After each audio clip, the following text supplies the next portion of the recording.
আসসালামু আলাইকুম। এবিকে math and সায়েন্সের পক্ষ থেকে সবাইকে স্বাগতম।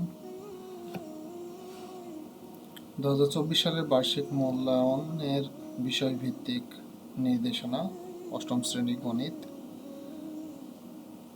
বার্ষিক পরীক্ষার সিলেবাস সমূহ: অভিজ্ঞতা নম্বর 3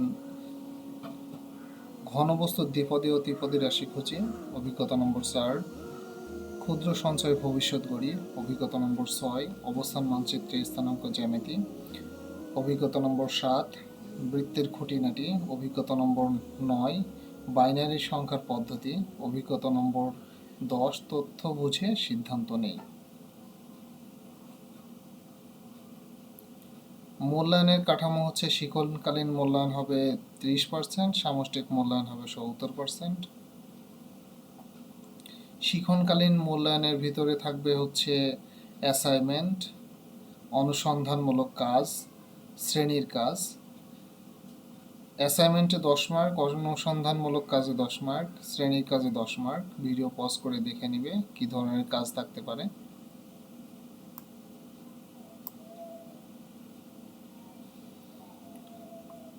সামষ্টিক মূল্যায়নের ক্ষেত্রে লক্ষ্য করো, সামষ্টিক মূল্যায়ন হবে 100 মার্কের, অর্থাৎ লিখিত আকারে হবে।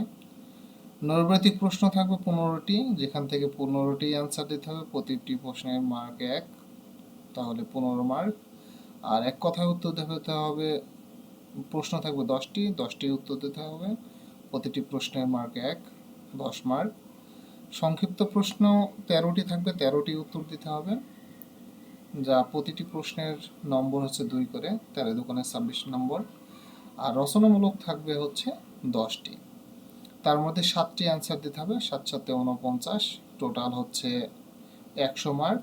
আর রচনামূলকের ক্ষেত্রে খেয়াল করো, প্রশ্ন থাকতে পারে দৃশ্যপট নির্ভর, অবশ্যই প্রশ্ন থাকবে, যা ক খ থাকতে পারে, ক খ গ ঘ, ক খ গ থাকতে পারে।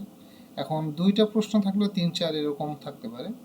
আর 3টা যদি থাকে একই প্রশ্নে ক খ গ, তাহলে 1 2 3, 1 2 4, 2 2 3 বা 1 3 3 এরকম হতে পারে। এখানে নমুনা প্রশ্ন দেখো, নমুনা প্রশ্নে দেখলে বুঝতে পারবে, বিষয়টা ক্লিয়ার হয়ে যাবে।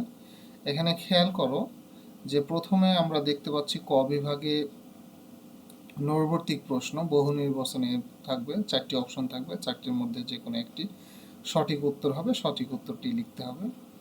এবং এরপরে খেয়াল করো, ভিডিও পজ করে দেখে নিও, এরপরে খেয়াল করো এক কথায় উত্তর থাকবে, প্রশ্ন থাকবে, যা এক কথায় একদম ডিরেক্ট অ্যান্সারটা লিখতে হবে, অপশন দেওয়া থাকবে না এক্ষেত্রে।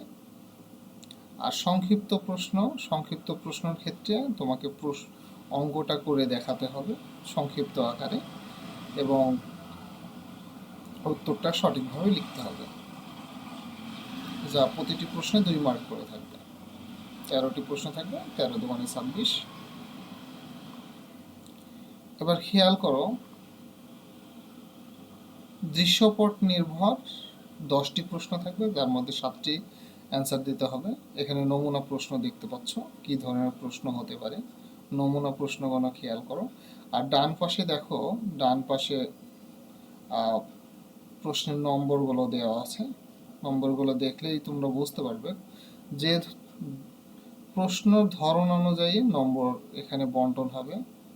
কোথাও হতে পারে 1, কোথাও হতে পারে 2, কোথাও 3, আবার কোথাও 4, এভাবে নাম্বার বন্টন হতে পারে। ভিডিও পজ করে প্রশ্নগুলো দেখে নিও। প্রশ্ন এখানে খেয়াল করো, নৈর্ব্যক্তিক প্রশ্নগুলোর উত্তর। আর এখানে দেখো সংক্ষিপ্ত প্রশ্নের উত্তর।